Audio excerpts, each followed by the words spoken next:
Pretoria's remarks come after Trump's new envoy to South Africa said that ties with Tehran were an impediment to good relations with Washington.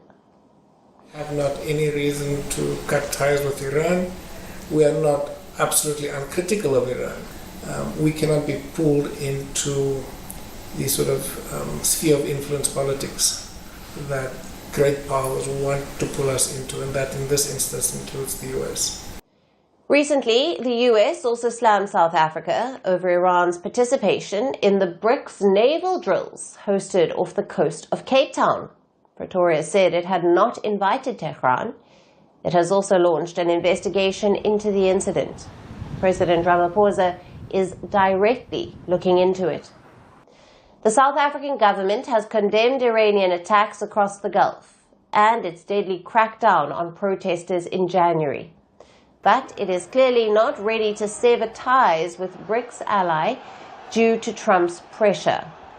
Now, since Trump returned to the White House last year, diplomatic ties between the US and South Africa have plummeted.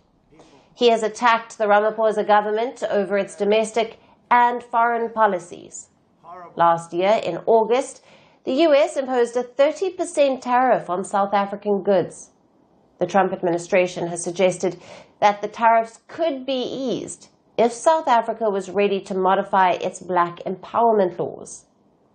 Now, these laws were introduced to redress the impact of apartheid.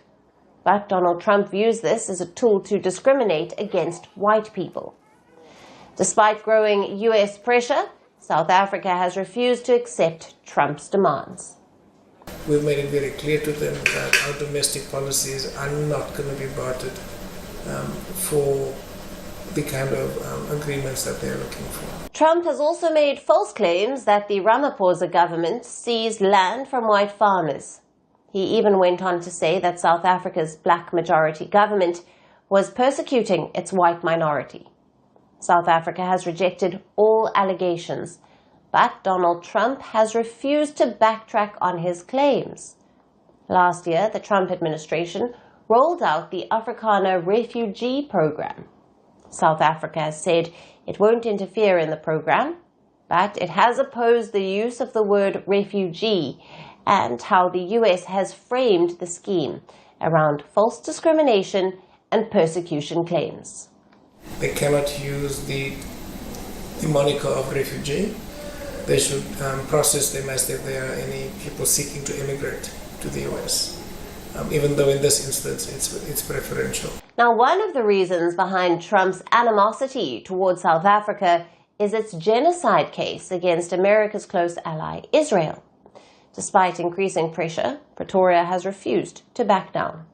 Even on the table, it was on the table in the initial discussions, but soon after engaging with directly with them, that fell off the table.